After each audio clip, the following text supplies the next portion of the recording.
Bismillahirrohmanirrohim. Assalamualaikum warahmatullahi wabarakatuh. Alhamdulillahirrabbilalamin. Wabihi nasta'inu ala umrud dunya waddin. Wassalatu wassalamu ala ashrafil anbiya'i wal mursalin. Wa ala alihi wa ashabihi ajma'in. Rabbi shrahli sodari wa yassirli amri wahlul 'uqdatam min lisani yafqahul qawli. Amma ba'd. Pertama-tama, marilah kita panjatkan puja dan puji syukur kita terhadap kehadiran Allah Subhanahu wa Ta'ala, yang mana atas berkat dan rahmatnya kita dapat berkumpul di Zoom. Dan tidak lupa pula kita berikan salawat serta salam kepada junjungan kita, yaitu Nabi besar Muhammad SAW, yang mana atas berkat beliaulah kita dapat merasakan nikmat di masa terang benderang ini. Sebelumnya, terima kasih kepada Bapak Adi Mursalin, SEMM CPHCM, yang telah memberikan saya kesempatan untuk menyampaikan materi hari ini. Sebelum saya menyampaikan materi, izinkan saya memperkenalkan diri terlebih dahulu. Perkenalkan, nama saya Luftania Ginarantika. Saya dari kelas 3C Akuntansi Syariah. Saya berasal dari Pontianak di Jalan Ayani 2. Maksud tujuan saya masuk di Zoom Makul Islamic Marketing dan Manajemen ini, ingin berpartisipasi dan ingin berkomunikasi dengan mudah saat Makul Islamic sedang berlangsung. Yang mana tema hari ini membahas materi lanjutan tentang ekuitas merek. Baiklah, kita langsung masuk ke pembahasan materi. Yang perlu kita ketahui, merek adalah produk atau jasa yang dimensinya mendiferensiasikan dengan beberapa cara dari produk atau jasa lainnya yang dirancang untuk memuaskan kebutuhan yang sama. 10 merek produk yang saya ketahui, yang pertama Aqua, karena terinspirasi dari nama samaran Tirto Utomo, yakni Aqua saat berdirinya masih menjadi pemimpin redaksi harian Sinpo dan majalah Panjawarna. Yang saya ketahui yang kedua Coca-Cola, karena minuman tersebut berbahan ekstrak daun coca yang merupakan bahan baku kokain yang dicampur dengan tambahan kafein dari kacang kola. Itu sebabnya minuman tersebut diberi nama Coca-Cola yang berasal dari nama kedua ekstrak tersebut. Yang ketiga Sarimi, karena menurut Lim Sioleong dan Salim Group, arti dari Sarimi yaitu inti Sarimi. Yang keempat, Pocari Sweat, karena kata Pocari memiliki kesan menyegarkan dan digabung dengan kata sweet yang memiliki arti keringat dalam bahasa Inggris. Yang kelima, kecap Bangau, karena nama Bangau sendiri dipilih pendirinya dengan satu visi, yaitu agar produknya dapat terbang tinggi hingga ke mancanegara. Selanjutnya KFC, karena banyak ditempa isu miring yang menyertai akhirnya perusahaan membuat pengakuan secara terbuka bahwa mereka mengubah nama Kentucky Fried Chicken menjadi KFC untuk menghindari kata fried. Yang ketujuh Starbucks, karena terinspirasi dari salah satu awak kapal yakni Starbucks, kemudian mereka menambahkan huruf S di belakang kata tersebut agar terdengar lebih enak saat diucapkan. Perusahaan berpikir bahwa nama Starbucks seolah membangkitkan romantisme, laut lepas, dan tradisi pelayaran saat awal mula masa perdagangan kopi. Selanjutnya Adidas, karena nama Adidas sendiri berasal dari gabungan nama ownernya yaitu Adi Dassler dan saudaranya Rudolf Dassler. Yang keempat Apple, karena pada sebuah wawancara di tahun 1998, Jobs mengatakan alasannya memilih nama tersebut karena ia menyukai buah apel. Yang terakhir Honda, karena Honda berasal dari nama si pencipta Honda, yaitu Soichiro Honda. Fungsi merek bagi perusahaan untuk menyederhanakan penanganan atau penelusuran produk, merek membantu mengatur catatan persediaan dan catatan akuntansi. Merek juga menawarkan pelindungan hukum kepada perusahaan untuk fitur-fitur atau aspek unik produk. Perlu kita ketahui juga, maksud dari brand equity atau ekuitas merek adalah nilai tambah yang diberikan pada produk dan jasa. Ekuitas merek berbasis pelanggan adalah pengaruh diferensial yang memiliki konsumen atas pengetahuan merek terhadap pemasaran merek tersebut. Sebuah merek mempunyai ekuitas merek berbasis pelanggan yang positif ketika konsumen bereaksi lebih positif terhadap produk dan cara produk itu dipasarkan ketika merek itu teridentifikasikan dibandingkan ketika merek itu tidak teridentifikasi. Sebaliknya, merek mempunyai ekuitas merek berbasis pelanggan yang negatif jika konsumen tidak terlalu menyukai aktivitas pemasaran untuk merek itu dalam keadaan yang sama. Ada 3 bahan kunci ekuitas merek berbasis pelanggan. Yang pertama, ekuitas merek timbul akibat perbedaan respon konsumen. Jika tidak ada perbedaan, maka pada intinya produk, nama, merek maupun mereka pun suatu komoditas atau versi generik dari produk. Persaingan kemungkinan timbul dari harga. Yang kedua, perbedaan respon akibat pengetahuan konsumen tentang merek. Pengetahuan merek terdiri atas semua pemikiran, perasaan, citra, pengalaman, keyakinan, dan yang berhubungan dengan merek. Secara khusus, merek harus menciptakan asosiasi merek yang kuat, menyenangkan, dan unik dengan pelanggan. Yang ketiga, diferensial dari konsumen yang membentuk ekuitas merek tercermin dalam persepsi, preferensiasi, dan perilaku yang berhubungan dengan semua aspek pemasaran merek. Mereka yang lebih kuat menghasilkan pendapatan yang lebih besar. Tantangan bagi pemasar dalam membangun merek yang kuat adalah memastikan bahwa pelanggan memiliki jenis pengalaman yang tepat dengan produk, jasa, dan program pemasaran untuk menciptakan pengetahuan merek yang diinginkan. Pengetahuan konsumenlah yang menimbulkan perbedaan-perbedaan yang kemudian memanifestasikan diri dalam ekuitas merek. Manfaat kunci dari ekuitas merek yang pertama adalah memperbaiki persepsi kinerja produk. Yang kedua, loyalitas lebih besar. Yang ketiga, tidak terlalu rentan terhadap tindakan pemasaran kompetitif. Yang keempat, tidak terlalu rentan terhadap krisis pemasaran. Yang kelima, margin yang lebih besar. Yang keenam, respon konsumen yang lebih tidak elastis terhadap peningkatan harga. Yang ketujuh, respon konsumen yang lebih elastis terhadap penurunan harga. Yang kedelapan, kerjasama dan dukungan dagang yang lebih besar. Yang kesembilan, efektivitas komunikasi pemasaran yang meningkat. Yang kesepuluh, kemungkinan peluang lisensi. Dan yang terakhir, peluang perluasan merek tambahan. Ekuitas merek yang tinggi memberikan sejumlah keunggulan kompetitif karena perusahaan akan menikmati penurunan biaya pemasaran karena tingkat kesadaran konsumen dan loyalitas konsumen yang tinggi. Perusahaan akan memiliki tuasan dagang dalam perundingan dengan para distributor dan pengecer karena ada maksud untuk menjual merek tersebut. Perusahaan juga dapat mematok harga yang lebih tinggi dibandingkan para pesaing karena merek itu mempunyai mutu yang tinggi. Perusahaan dapat dengan mudah meluncurkan perluasan merek karena nama merek mempunyai kredibilitas yang tinggi. Merek menawarkan perlindungan kepada perusahaan melawan kompetisi harga yang alot.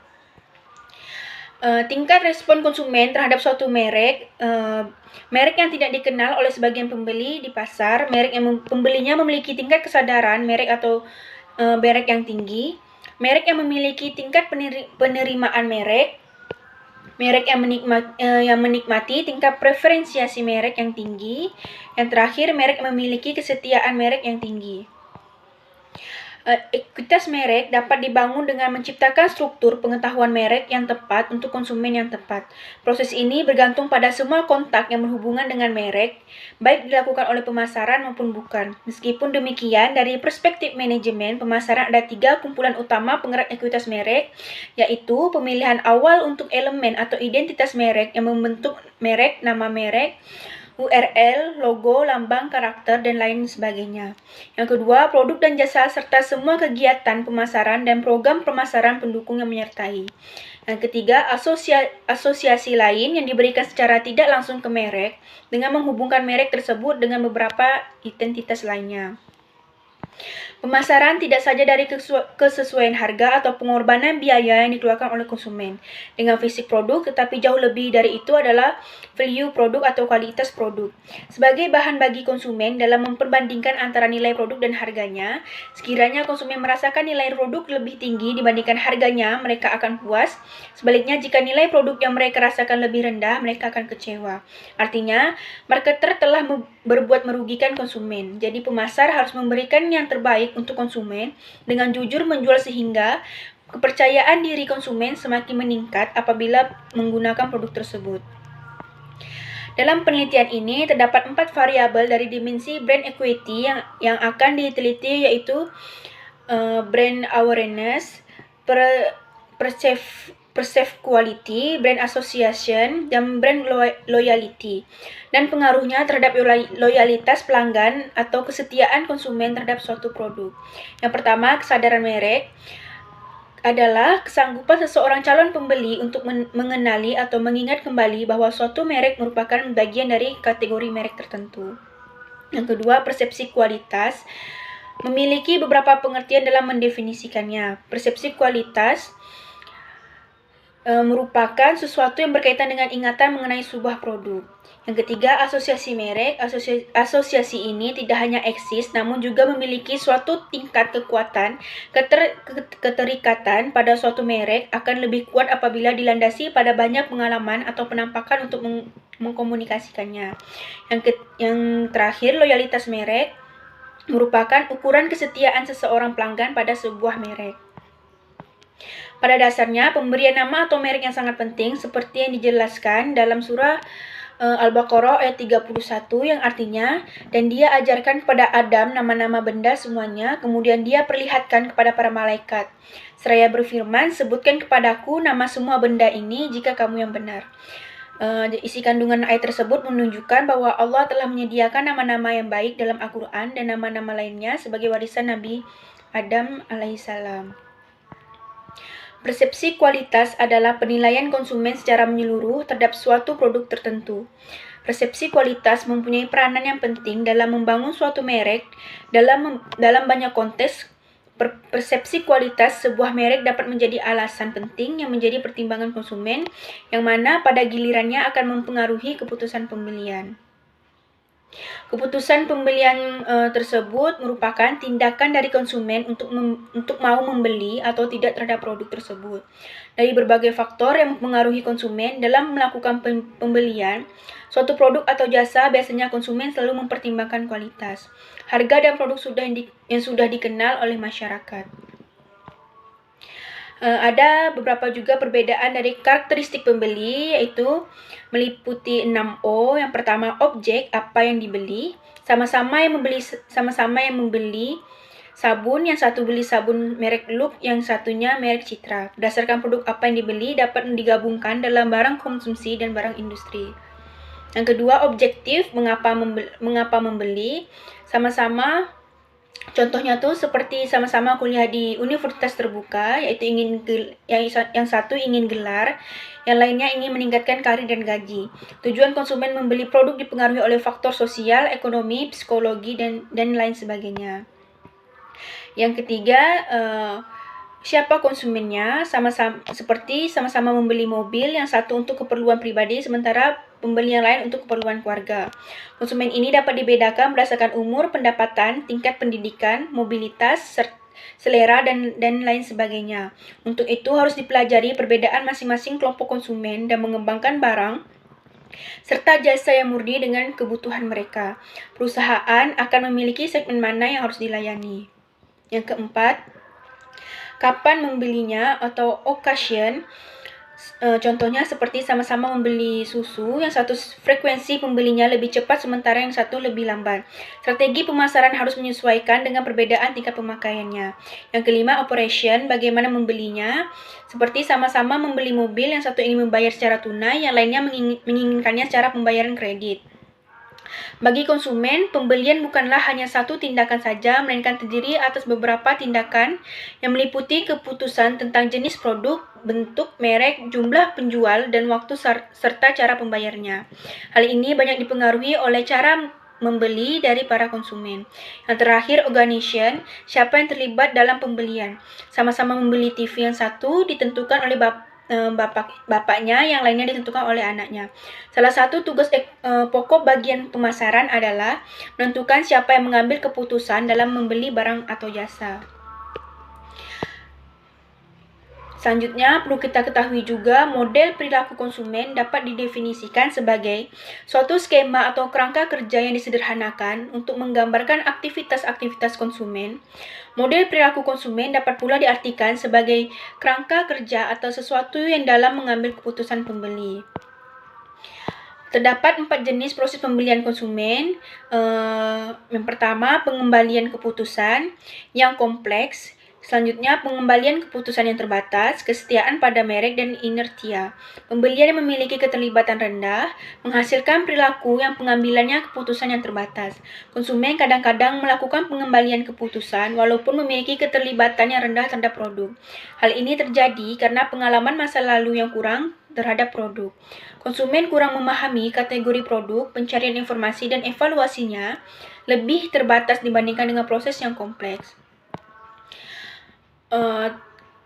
Selanjutnya, faktor-faktor utama yang mempengaruhi perilaku pembelian konsumen adalah faktor kebudayaan, faktor sosial, faktor personal, dan faktor psikologi. Baiklah, mungkin itu saja yang dapat saya jelaskan tentang lanjutan ekuitas merek yang kedua.